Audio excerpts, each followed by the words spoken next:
학창시절 선배로부터 그 이야기를 들었던 것은 아마 도지사 선거일로 여러 명이서 꽃구경을 갔다가 술을 마시기 시작한 지 3차인가 4차일 때의 일입니다. 밤도 깊어지고 우리들도 조금씩 텐션이 가라앉을 즈음 선배가 갑자기 "나 일전에 처음으로 심령 체험했는지도 몰라" 라며 들려주었습니다. 당시 선배에게는 고향에서 같이 상경한 남사친들이 몇 명 있어서 자주 모여서 놀았다고 합니다. 이래 발단은 남자들이 "Y 신사까지 드라이브 갈래?" 라는 말이었습니다. 그 신사는 관광지로 유명한 곳이어서 선배는 당일치기 여행이라고 생각해 흔쾌히 승낙했습니다. 멤버는 운전하는 남사친 A, A의 친구 B와 B의 여친 C코. 선배는 C코와 모르는 사이라 그날 처음 만납니다. 약속한 날 아침 제일 먼저 A가 차로 선배를 마중 옵니다. 그대로 B와 C코를 태우고 출발하려 했는데 A는 왠지 두려워하는 듯 굳은 얼굴이었습니다. "에? 왜? 무슨 일 있어?" 선배는 거기서 이게 모두가 즐기는 당일치기 여행의 느낌은 아니라는 것을 눈치챕니다. A의 이야기에 따르면 이 드라이브의 목적은 C코에게 붙은 악귀의 재령으로 B가 Y 신사에서 축기를 받아보자고 제안했다고 합니다. 어째서 Y 신사인지 선배는 이상하게 생각했는데 B가 모은 인터넷 정보에 의하면 신사에 따라서 사람과의 궁합이 좋고 나쁨이 있어 C코에게 가장 적합한 큰 신사가 바로 Y 신사였다는 이야기였습니다.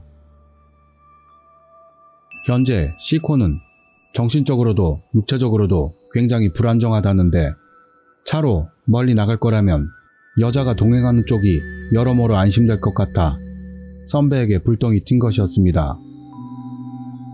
선배는 그다지 오컬트나 괴담에 밝은 사람은 아닌데다 C코의 상태도 사람 됨됨이도 몰라서 그 시점에서는 빙이니 축귀니에 대해서는 반신반의했다고 합니다.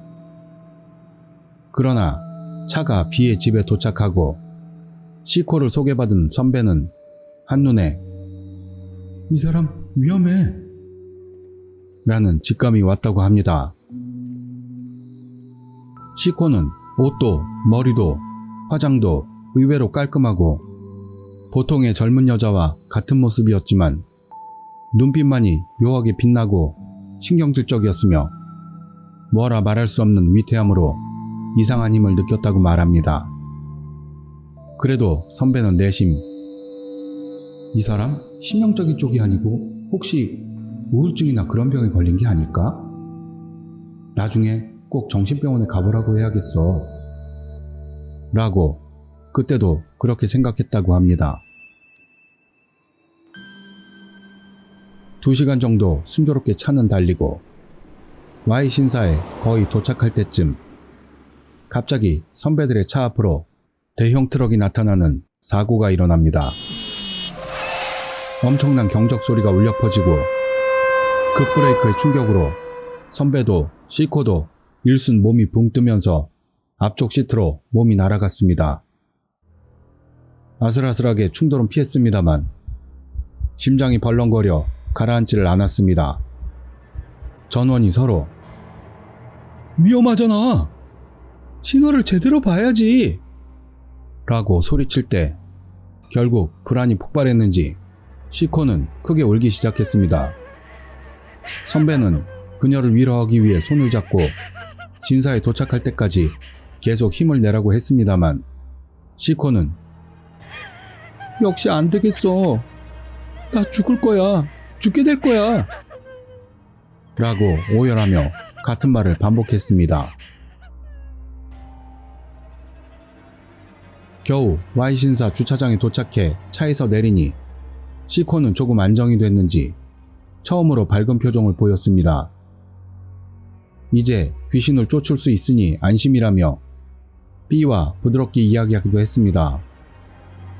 주차장에서 바로 신사로 올라갈 수는 없었기 때문에 한번 부지 밖으로 나가 일반길로 나간 후 넓은 보도를 넷이 걷고 있었습니다.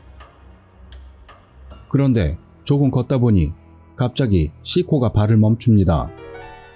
그것을 눈치챈 것은 선배뿐이라서 A와 B는 서로 이야기를 주고받으며 앞쪽에서 본당 쪽으로 향해 걸어가고 있었습니다. C코창, 왜 그래? 선배가 물어보니 C코는 울 것 같은 얼굴로 어깨를 떨고 있습니다. 못 가겠어. 여기서 한 발짝도 움직여지지가 않아.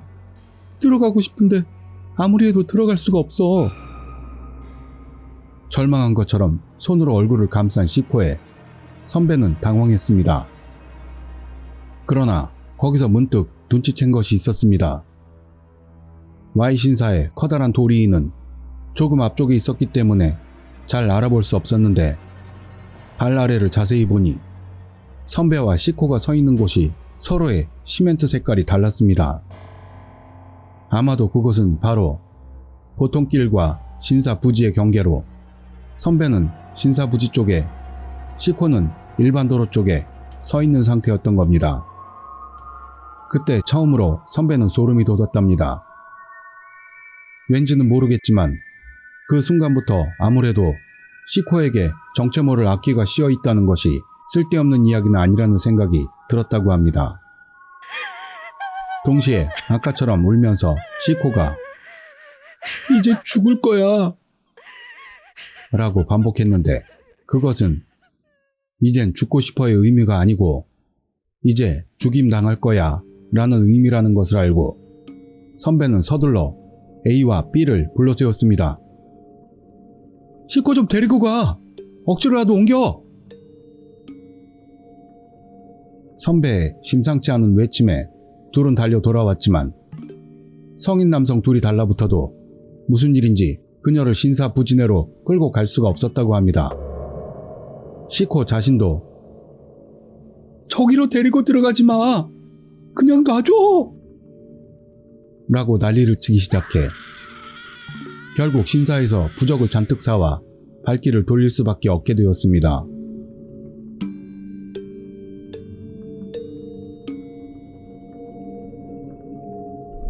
돌아오는 차 안은 뭐라고 할 수도 없는 무거운 공기가 흐르고 있었습니다. B가 말하길 실은 이런 일은 처음이 아니라는데 Y신사 정도로 큰 곳이면 괜찮을 거라 생각했는데 라고 괴로운 듯 한숨을 내쉬었습니다. 고속도로에 들어서자 C코는 바로 머리를 감싸 안고 쭈그려 앉아 선배가 아무리 말을 걸어도 한마디도 대답하지 않았습니다. 옆에 앉아주는 것 말고는 아무것도 해주지 못하고 선배는 한동안 C코의 등을 쓰다듬었는데 갑자기 C코가 다음 휴게소에서 세워줘 라고 말했습니다. 바로 근처에 휴게소가 있었기 때문에 곧 차를 세웠지만 선배가 여자 화장실에 간 사이 C코는 매점으로 향했는데 화장실에서 나오던 선배가 마주친 C코는 왠지 큰 헤드폰을 머리에 쓰고 있었습니다. 그것은 가방에 넣고 다닐 수 있는 휴대용 타입이 아닌 음향 관계자들이 사용할 만한 검고 거추장스러워 보이는 것이었다고 합니다. 선배는 휴게소에서 이런 것도 파는구나 라고 생각한 것과 동시에 왜 그녀가 갑자기 헤드폰을 구했는지 알 수가 없었습니다. C코는 선배의 의아한 기분을 뚫어봤는지 살짝 헤드폰을 빼고 주저리 선배에게 설명했다고 합니다. 고속도로를 타고부터 계속 죽어 하는 소리가 들려서 그래. 차문을 열고 뛰어내리라고 귓가에서 누가 계속 말해서 그 목소리를 듣고 있으면 정말 그렇게 될 것 같아. 하지만 나 별로 죽고 싶지 않거든, 정말로. 처음에는 귀마개를 사려고만 생각했는데 없어서 이거로라도 목소리가 안 들리면 좋겠다고 생각해서. 선배는 C코에게 계속 말을 걸었었다고 이야기해 주었습니다. 머리를 감싸쥐고 계속 웅크려 앉아 귀를 막고 있었다는 것을 깨닫고 섬뜩해져서 다시 소름이 돋았습니다. 헤드폰을 장착한 시코를 데리고 다시 차에 올라 선배가 남사친들에게 사정을 설명하자 차 안은 한층 더 어두운 분위기가 되었습니다. 문에 어린이 보호잠금 장치를 건 후 선배는 B 대신에 조수석으로 옮겼고 B가 여친인 시코의 팔을 잡고 있도록 뒷좌석에 앉히고 시동을 걸고 다시 집으로 향했습니다. 하지만 얼마 지나지 않아 이번에는 운전하던 A가 쉬고 싶다고 말하기 시작합니다. 미안, 왜 이렇게 머리가 아프냐? 괜찮아, 빨리 쉬자. 중요한 운전 담당이잖아. 그리고 나도 아까부터 머리가 아프니 잘 됐네. 선배는 음울한 분위기에 질려 있어서 일부러 밝은 톤으로 대답했습니다. A와 평소같이 농담 섞인 대화를 하고 싶었기 때문입니다. 그러나 그것을 막듯 뒤에서 B의 낮은 소리가 들려왔습니다.